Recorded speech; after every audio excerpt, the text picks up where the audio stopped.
bem-vindo ao canal do Professor Bonassoli. Vamos assistir mais uma aula? Vem comigo!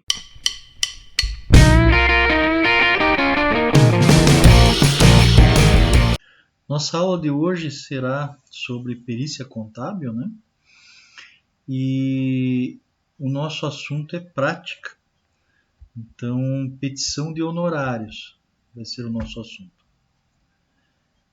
Nós vamos ver aqui como que nós elaboramos, né, essa petição e como que funciona a intimação do juiz para o perito.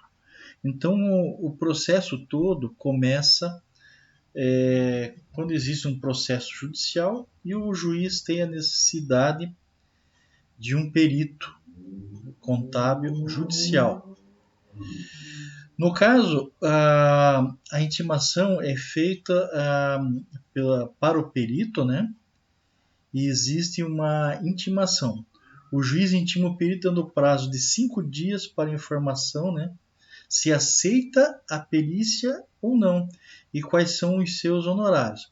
Então eu recortei aqui um pedaço, né? De um processo onde aparece a expedição, né, da intimação, daí vem a confirmada, né, confirmada intimação. Quando o perito abre, ele automaticamente já registra, né, um número, a data e a hora que o perito leu a intimação, para ver do que se trata, né. E depois a juntada de manifestação do perito, né, que é a proposta de honorários. Então aqui foi colocado, então tem a numeração 98, 99, 100. Esse número é o número do registro no processo, do movimento no processo. No Paraná é usado o sistema Projude, local onde estão registrados todos os processos com suas respectivas movimentações. Em outros estados existem outros sistemas, né? Até com outros nomes, e eu sou familiarizado mais com o do Paraná, que eu tenho mais processo por ser daqui, São Paulo, Rio Grande do Sul e Santa Catarina. Então tenho alguns processos nesses estados aí. Daí os sistemas são diferentes, não são iguais. O procedimento é parecido, entende? O sistema em si é parecido, mas são diferentes, são outros sistemas. Os movimentos são numerados, né, nesse caso. Então, 98, eu já tinha explicado, né, o cartório expediu intimação ao perito. O perito tomou ciência da intimação e o perito atendeu a solicitação através de petição, né, e que foi incluída no processo. Agora vamos falar um pouquinho sobre como mensurar esse honorário, né? Já foi comentado em aulas anteriores, mas vamos reforçar como que é feito isso na prática, tá, gente? Como mensurar o valor a cobrar numa proposta de honorários periciais? Então, o perito ele deve levar em consideração o tempo gasto para a realização das tarefas. Isso pode ser dividido em blocos distintos. Eu costumo dividir de uma maneira, então eu vou passar para vocês uma ideia. Isso aqui não existe nenhuma lei que diga que você tem que fazer dessa forma, tá? Vou dar uma ideia para vocês de como que você faz para separar em blocos para daí mensurar o tempo gasto, né, os custos adicionais que você pode ter para fazer uma perícia contábil. Então, como mensurar o valor a cobrar numa proposta de honorários periciais? Bom, eu separei como tópico A, né, a elaboração da proposta. Eu acho que a elaboração de proposta você toma bastante tempo para fazer.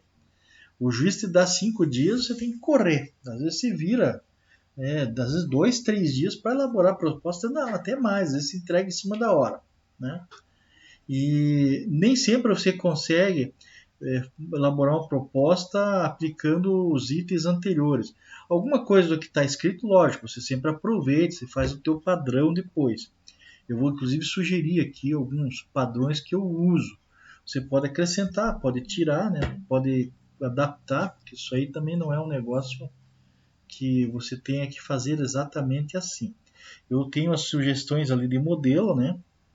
Que é os modelos, são os modelos que eu uso. Então, eu já falei que não é possível aproveitar 100% de um processo para o outro, né?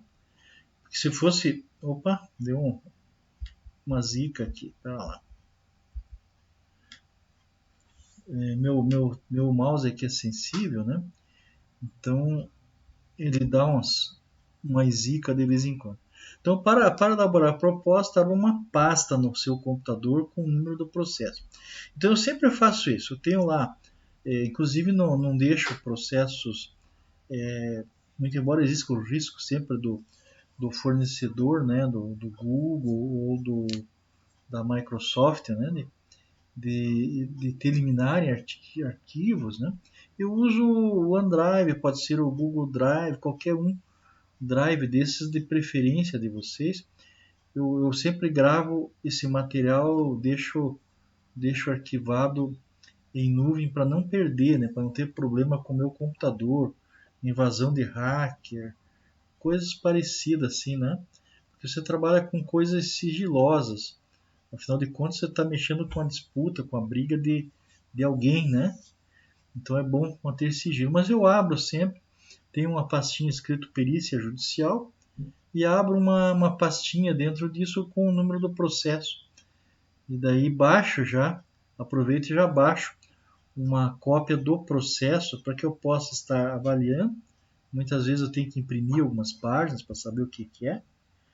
E, e facilita muito depois para você tanto avaliar os honorários como para depois fazer a perícia. Então você já tem até aquela data da proposta, você já tem o processo para trás. Depois é só baixar mais um complementar, né?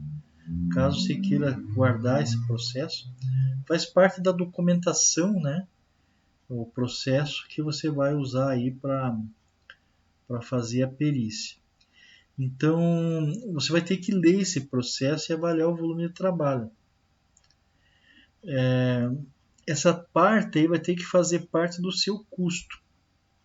Então, você já inclui na proposta o tempo que você gastou, né? Você começa a gastar tempo já a partir da resposta que você tem que dar para o juiz e apresentar a proposta de honorário. Então, a própria proposta já tem um custo. E ele é alto, viu, gente? Porque se for considerar o teu custo hora, você acaba despendendo um tempo e que é um tempo precioso aí para fazer essas propostas. Então, o que eu faço sempre? Eu destaco a inicial, que é o processo, os primeiros documentos que é dado entrada, né? Fazendo o advogado faz a petição ao juiz, né? Se chama inicial. E a defesa, depois. Então, eu marco os dois, a inicial e a defesa, para ver o que a argumentação e a contra-argumentação. Então isso aí já me dá uma ideia do trabalho que eu vou ter, já penso, né, no trabalho que eu vou ter para fazer a perícia, para ver quem tem razão no caso. Então isso tudo na proposta, então você nem sabe se vai pegar ou não, se vai ganhar o processo ou não. Então procure se já existe algum trânsito em julgado também, e se existe, quais são os pontos divergentes. Muitas vezes a perícia, você não vai fazer ela do início. Você, lógico, você vai ler todo o processo, vai ver como é que foi montado, se está correto ou não, né? Mas você sempre parte, se tiver algum trânsito julgado, muitas vezes a divergência é no trânsito julgado ali, que um está alegando uma coisa, alegando outra, você vai ver que simplesmente você vai fazer o teu laudo com base nas alegações das partes, né, o que estão discordando, e vai apresentar para o juiz qual é a forma correta, de repente de um cálculo. Então estão discordando de um cálculo qualquer, já passou em trânsito julgado, tem uma parte perdedora, a parte perdedora entra com recurso, com mais alegações, e você tem que avaliar se essas alegações procedem ou não, e dar o veredito final, ou seja, você não vai dar o resultado, mas você vai mostrar quem está com a razão, ou seja, você vai fazer o correto, vamos dizer assim. sem favorecimento para nenhuma das partes. A leitura e pesquisa de dados. Então esse é o bloco B, B de bloco, né? Coincidiu, B de bloco. A leitura e pesquisa dos dados. Então avalie o tempo que será exigida para a leitura completa do processo. Porque quando você faz a proposta dos honorários, nem sempre consegue ler todo o processo. Você vai olhar as partes, aquilo que eu falei, a inicial, a defesa, né? Se tem algum trânsito julgado, já tem alguma decisão, se já teve algum acordo, alguma conta de chegar entre eles, e que falta só, vamos dizer assim, modelar aquilo para que feche a contento bem para todos os lados, né? Então você tem que avaliar esse tempo da leitura completa do processo. Tem processo aí, tem muito mais de 1000 páginas, né? Tem processo que já vem se arrastando por anos. Então imagine processo aí com 10, 15, 20 anos correndo em justiça e recorrendo e anexando documento e contra-argumentando. Então chega um ponto que isso aí fica saturado de requerimentos e documentos. Muitos é só transação do cartório, né? Vistas no processo, o cartório coloca lá perda de prazo, intimações. Então são coisas que às vezes não estão no processo, mas você não vai usar isso no laudo, né? Então você tem que considerar também o tempo de pesquisa das informações externas, tabelas, indicadores. Você tem que pesquisar um monte de coisa, tá? Inclusive até às vezes tem que comprar ou baixar um programa para fazer certos cálculos que você não tinha, porque aconteceu da primeira vez e você pegar alguma coisa que tem esse tipo de cálculo, né? Talvez tenha que comprar livros, então você tem que colocar tudo isso em pauta aí, né? Para poder ter uma ideia de quanto vai cobrar de honorários, para mensurar o tempo. Então você tem que colocar também o tempo para compilação de dados que poderão ser usados para a elaboração do laudo do parecer. É um tempo grande, dependendo do processo, o processo demorado é aquele que você tem que compilar extratos. O sujeito às vezes manda no processo lá 10 anos de extrato para você, mês a mês, sei lá, 5, 10, 20, 30 folhas cada mês.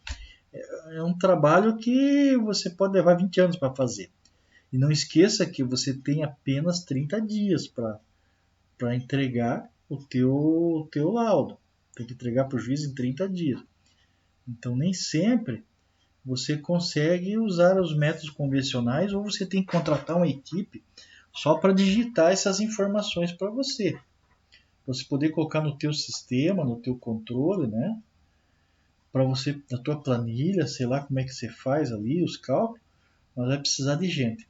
Então isso custa caro, né? Isso muitas vezes os advogados das partes acham que você está cobrando uma exorbitância. Mas não é isso que acontece. Em via de regra, os peritos são honestos quando fazem os seus laudos, porque eles consideram realmente o tempo gasto. E muitas vezes até para poder pegar o processo, até colocam subavaliados certas coisas. Eu cansei de fazer isso, de colocar lá no laudo e o pessoal achou caro e você coloca lá 8 horas para ler um processo. O processo tem 1000 páginas. Ninguém lê um livro em 8 horas. Você demora às vezes meses para ler um livro de 1000 páginas. 1000 páginas. Então o processo pode passar dessa quantidade. Miseravelmente um processo tem entre 100 a 200 a 300 movimentações. Não é fácil não. Não é fácil. Então tem que mensurar bem para não perder dinheiro, para você não ficar trabalhando em cima do processo e deixar de fazer outras coisas que muitas vezes até é mais lucrativo do que fazer a perícia. Em muitos casos é vantagem você chegar e falar, olha, não tenho tempo para fazer, eu me abstenho de pegar esse processo. Ou você apresenta a tua proposta com o preço justo que você acha que dá para fazer, mas você sabe que está extrapolando inclusive o valor da causa. Eu tive um processo até hoje, em toda a minha carreira, que eu cobrei os honorários igual ao valor que tinha que ser pago para a parte perdedora. E olha, o processo não tinha muito assim o que fazer, mas dava trabalho, então, para fazer a avaliação. Então o processo era, a causa era R$ 4.000, ainda tinha justiça gratuita, eu tive que colocar uma proposta de R$ 4.000 também, porque foi o que fechou nas horas. E o processo foi pago, eu recebi, né? Recebi os honorários tranquilo, mas você vê os honorários valor do processo. A pessoa entrou com o processo, ganhou, mas teve que pagar todo o valor que ganhou pro perito e pro advogado. Entendeu? Eu também separo, por exemplo, o bloco C. Eu coloco o tratamento dos dados. Então, eu tenho tempo para a elaboração de planilhas, quadros, relatórios, que servirão para a elaboração do laudo conclusivo. Reuniões com peritos assistentes, mesmo que virtual, você tem que mensurar o tempo que será gasto. Faz uma estimativa, sei lá, dá 1 hora para cada um, sei lá, 3 reuniões, até muito, né? Muitas vezes com 1 ou 2 reuniões com os peritos você já consegue ter uma ideia, né, do processo, e muitas vezes você pede, né, para esses peritos auxiliares passarem o que eles têm do processo para você usar no laudo. Então eles já fazem o ponto de vista deles, só vai avaliar, confrontar para ver qual deles que está mais correto ou que é o correto. Entende? Às vezes o perito auxiliar te ajuda muito nisso aí. E ele é pago pelas partes, você nem sabe quanto ele ganha, tá? Né? Não sei que seja muito amigo seu que você vai perguntar quanto que ele está cobrando. Mas ele não vai te contar, não. Isso é segredo. E eticamente nem se deve fazer isso, né? Peritos especialistas de outras áreas, eu também coloco esse item, né? Se é necessário. Se não é necessário, eu já nem faço a cotação, né? Então, às vezes, você precisa contratar lá um economista para fazer determinados cálculos que você desconhece, né? Às vezes não está no teu alcance, ou você precisa contratar mesmo um economista para fazer cálculo, porque você está sem tempo. Daí você contrata, mas você tem que considerar nos teus honorários também para não pagar para trabalhar, né? A elaboração do laudo. Então, considere o tempo gasto na elaboração do laudo e seus anexos, quadros e relatórios. Você vai ter que escrever esse laudo, e não existem laudos padrão, né? Não tem um laudo padrão. Então, você vai ter cada laudo. Tem lá, lógico, uma ordem para apresentação das coisas, né? Você tem que fazer um preâmbulo, contar o histórico, daí a solução.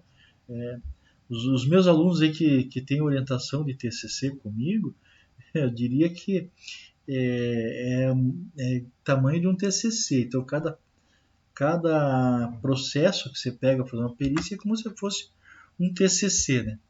Um grande TCC. Para quem não está acostumado com a linguagem, no trabalho de conclusão de curso.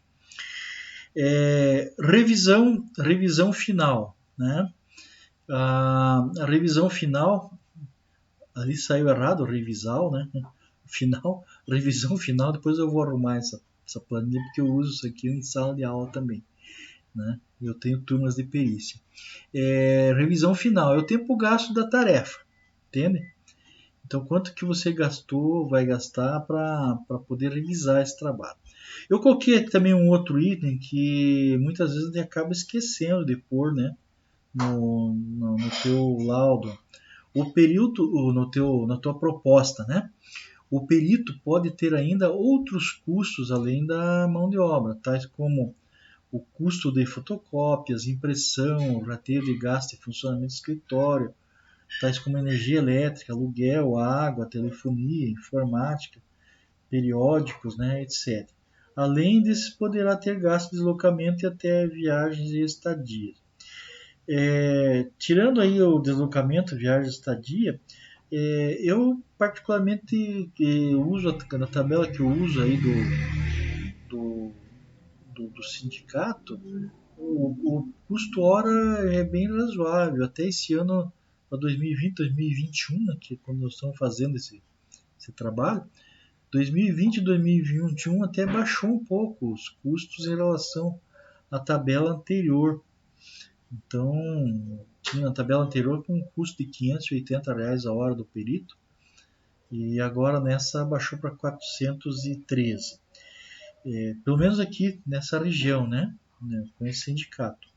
Que tem outras tabelas, outros sindicatos, depende da região. É uma coisa que você deve pesquisar também, quando você pega de outra região, tenta ver qual que é a tabela de honorários da outra região, porque senão você pode perder, né, a perícia. Você vai estar cobrando talvez a mais ou menos, né? Não se sabe. Então é bom sempre dar uma olhadinha. Particularmente eu não costumo fazer esses rateios aí, tá? Porque eu acho que a tabela já tem os honorários são bem bons, apesar de que perde para o honorário de consultoria. Consultoria, eu tenho visto consultoria até na faixa de R$ 600, dependendo do consultor, né, vamos dizer assim, do pedigree dele, né?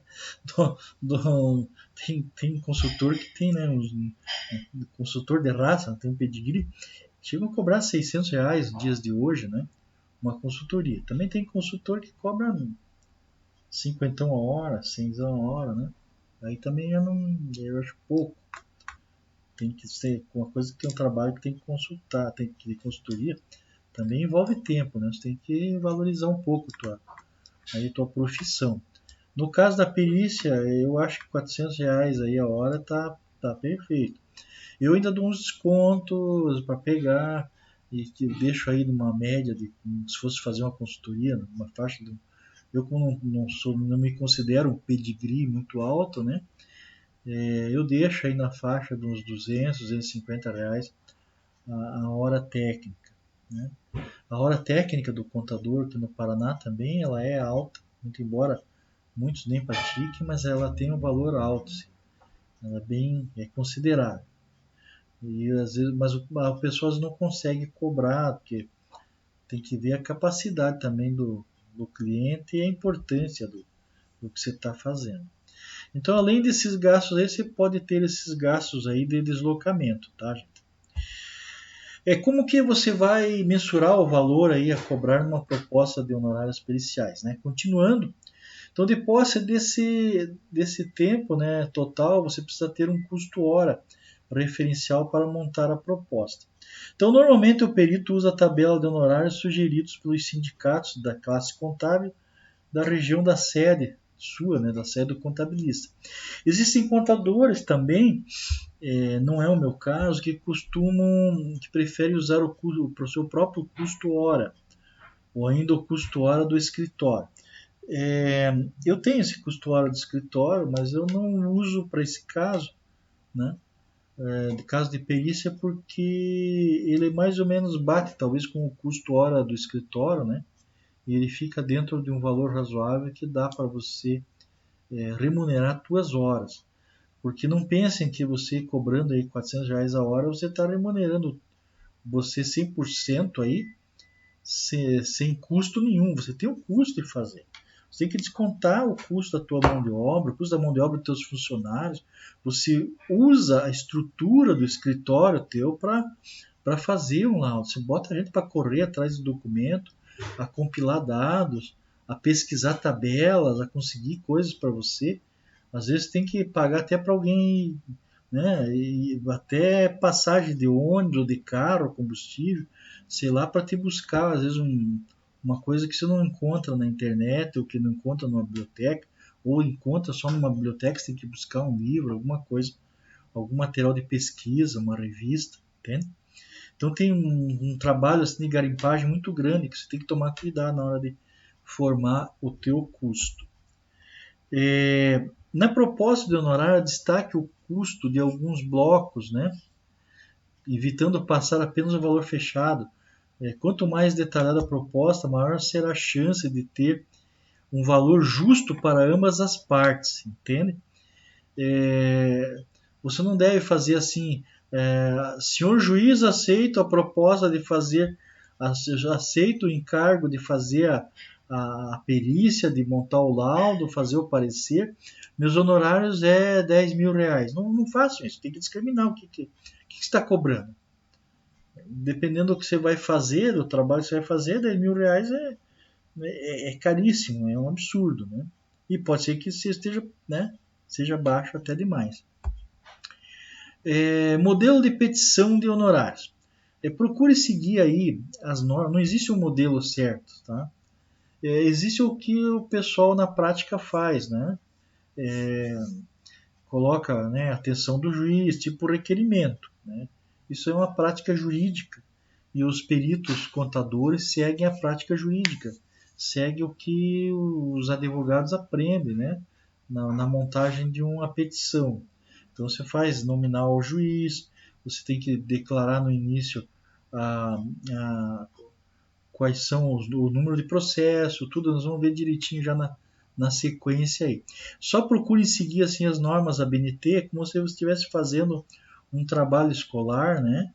Onde sempre é exigido colocar dentro das normas, espaçamento, tamanho de folha, você tem que ter um padrão aí, né? Não inventem colocar aquelas letras cursiva, fazer colorido. Profissionalmente não se coloca colorido numa petição, a não ser que seja fotos, seja alguma coisa que realmente você tenha que destacar, né? E daí você coloca, né?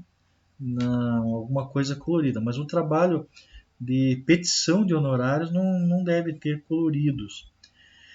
Modelo de petição, né? Costume a padronizar os arquivos e arquivar na pasta com o número do processo. Igual está no exemplo ali, lá no arquivo C, né, do Drive C, eu uso o OneDrive, né? Mas você pode colocar no teu computador C, 2 pontos, então a pasta de perícia, coloque uma subpasta com o número do processo, e esse em vermelho, ó, coloquei em vermelho aqui, a proposta, né, em si, esse é o documento do Word, né, faltou que eu coloco aqui tanto no Word como em PDF. Não mande coisa em texto editável, sempre transforme ele em PDF, salve em PDF, né. Eu mantenho os dois, né, o editável e o outro, mas só mando em PDF. Então, todos os trâmites processuais são efetuados com o número do processo. Então, isso facilita muito a localização e o controle dos arquivos. O modelo de petição, eu tirei aqui, coloquei em negrito para tirar os nomes, né? Mas isso aqui é um processo, é uma petição real. Então, eu dei entrada no cartório, né? Eu tirei o nome da cidade aqui, não é Curitiba, tá? Não é um processo de Curitiba, do interior. Você coloca exatamente como está aqui, ó. Excelentíssimo senhor juiz de direito da vara civil sei lá, coloca o nome da cidade, né? Processo, coloca o número do processo inteiro, a classe, o assunto, né? Tem esse código lá no processo. Isso aqui são dados que tiram do processo, a data da distribuição, quem é o promovente, quem é o autor, né? E quem é o promovido, quem é o réu. Coloca os dois aqui. Daí coloca teu nome completo e faz esse preâmbulo aqui, ó, tá?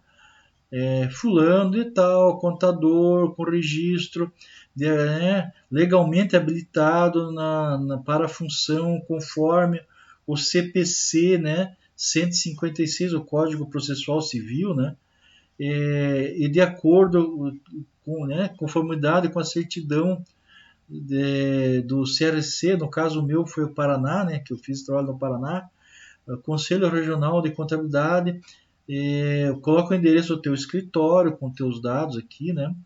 Eu uso papel timbrado do escritório, então lá tem o telefone, tem todos os dados, apesar de que tem no meu cadastro, lá no cadastro jurídico, né, no cadastro de justiça. Eles chamam de Caju aqui no Paraná. Os outros estados têm outro nome. Proposta de honorários que aceita o encargo para realizar a perícia, né? Apresentar a proposta de honorário que ainda aceita o encargo para realizar a perícia, né? Então isso aqui é o preâmbulo. Note que aqui está em espaço simples, tem dois espaços. Aqui normalmente eu coloco 2 espaços também, onde está o mouse, e depois mais 2 espaços aqui. E aqui espaço simples, tá? Eventualmente, se ficar muito junto, pode usar um 1.15, um espaço de 1.15, mas geralmente eu uso espaço simples. Daí sim, o restante da proposta, né, em espaço 1,5, de acordo com as normas BNT, numerando, né, os blocos dos assuntos. Então eu coloco os critérios aqui para a elaboração da proposta, né? Notem que está escrito os critérios. Depois vocês podem estar parando o vídeo e lendo, né, os critérios para pegar o modelo. Depois eu coloco as horas técnicas, da onde foi tirada a hora técnica, eu cito aqui, né?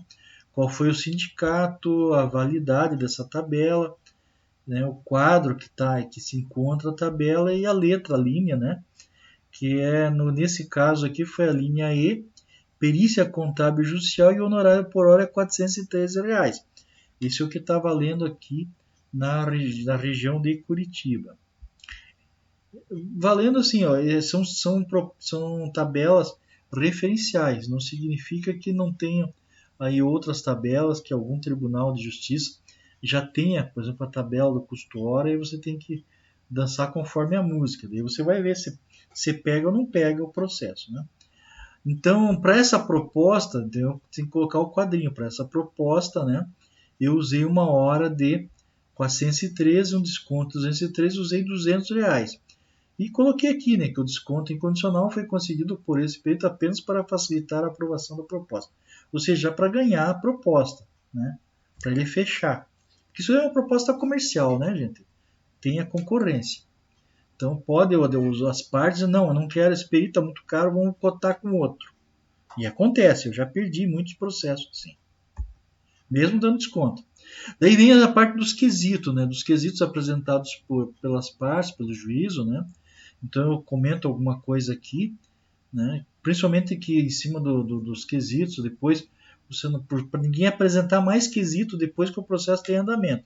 Aí você tem que refazer, né, o processo. Também vocês depois deem uma lida, né, para a tela na hora de assistir o vídeo, né. Aqui a continuação, né. Então eu coloco sempre que após o início da perícia, mesmo que adicionados ao processo, poderão ser aceitos se a perícia achar relevante, se por essa for solicitado. Caso contrário, reserva o direito à rejeição para não afetar o trabalho final, né, não prejudicar nenhuma das partes. Daí o item 4, eu coloco a documentação de suporte, né, onde o perito trabalha. Então eu trabalho sempre com a documentação que está lá no processo. Quando eu solicito, faço uma diligência, chama diligência, pedindo documentos. Também eu peço para se colocar no processo, né, que apresente no processo o documento. Muitas vezes eu já estou com o documento. Só lógico, eu não vou soltar no laudo, né, esse documento se não estiver lá no processo, para que todas as partes estejam vendo o que eu estou fazendo. A coisa tem que ser bem clara. Dos peritos assistentes nomeados, né? Então, normalmente eu já peço na proposta honorária para que se apresente, né? Lógico que eles vão ter acesso também, muitas vezes têm acesso ao processo, ou os advogados têm, né? Passo para os peritos assistentes. Tem um mini currículo que eu coloco lá que tem meus dados que eles podem estar entrando em contato, né? Se eles não fizerem isso, eu entro também em contato com eles, procuro saber quem são, para que a gente possa trabalhar junto. Então, os peritos assistentes, eu sempre coloco uma observação, né, que não poderão usar documentos, reuniões gravadas, para colocar no processo. De repente, você está discutindo alguma coisa confidencial na reunião, a reunião está sendo gravada, e uma das partes resolve colocar lá e diz: o perito falou isso. Às vezes você está numa suposição, né, num indício de alguma coisa que vai contra, a favor ou a desfavor, né, de alguma das partes, mas não é coisa conclusiva. O que é conclusivo é o laudo. Então, uma gravação dessa pode, assim, estragar teu laudo e tua reputação como perito. Então, eu não permito que sejam gravadas essas reuniões, e geralmente eu faço a reunião e já aviso, né? Por favor, desligue o celular, não grave nada, porque essas reuniões são sigilosas, então fica só entre nós, né? Eu e o perito assistente, ou os peritos assistentes, quando dá para reunir, né? na mesma cidade. Muitas vezes os peritos são de cidades diferentes, daí não tem como reunir eles presencialmente. Aqui tem um descritivo da proposta, como eu costumo colocar, né? Divido por bloco, aquilo que eu falei para vocês, né? Não simplesmente entregar aí, igual esse processo deu 7 mil os honorários, eu colocar lá 7 mil reais e não falar o que eu estou cobrando aqui, né? Então faço um resuminho ainda das horas, explico que foi dado um desconto, o desconto foi de 51,5%, 36 horas de trabalho e foi dado mais um descontinho que equivale a mais uma hora, né? No final estou cobrando 35 horas e não 36 porque dei um desconto de R$200, né? Como ficou R$200 a hora, o cliente está com mais uma vantagem de uma hora. No final, para fechar a petição, né, tem que colocar lá, nesses termos requer. O que está requerendo essa petição? Então você contou toda uma história, montou tudo. Aprovação, né, da tua proposta, que seja depositada uma conta remunerada, que você, após 15 dias, gostaria de receber esses honorários, né? Eventualmente você pode pedir 50% de lei, né? Pode pedir um adiantamento, caso você tenha alguma despesa. Eu prefiro receber no final, né? Que você recebe inteiro. Demora, viu? Às vezes demora até 1 ano ou 2 para você receber um honorário desse. Então, após o depósito, eu sempre coloco essa observação. O pessoal começa a trabalhar 5 dias úteis depois que foi depositado o dinheiro na conta numerada, para evitar perda, porque às vezes o pessoal já está endividado, né? Uma das partes está endividada, eles não pagam, tá? Se pagar, você vai para frente, senão fica parado o processo. Daí o juiz, inclusive, fica cutucando lá, né? Para fazer o pagamento, né? Então, não cometam esse erro. Documentos anexos à proposta. Então, eu sempre coloco anexo lá na petição, mais a certidão de regularidade profissional junto ao Conselho Regional, o mini currículo do perito. Nesses termos, vai a assinatura aqui digital. Eu tenho uma assinatura aqui que eu recorto e coloco aqui, mas não tem valor, né? Porque o que vale é a assinatura eletrônica digital. Como que faz o protocolo? Você tem que entrar no sistema Projude, se for do Paraná, né? Nos outros estados tem outro nome. Coloca na opção cumprir prazo da intimação, porque se você não colocar isso, cumprir prazo, essa intimação vem aviso para você lá que você não cumpriu o prazo, mesmo que você tenha apresentado o honorário. Pelo menos no sistema do Paraná acontece isso.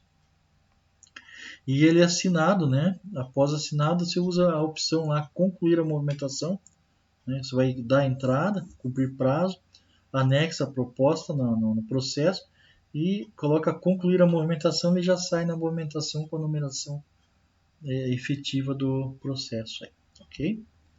Pessoal, agradeço a atenção de vocês, mais uma aula.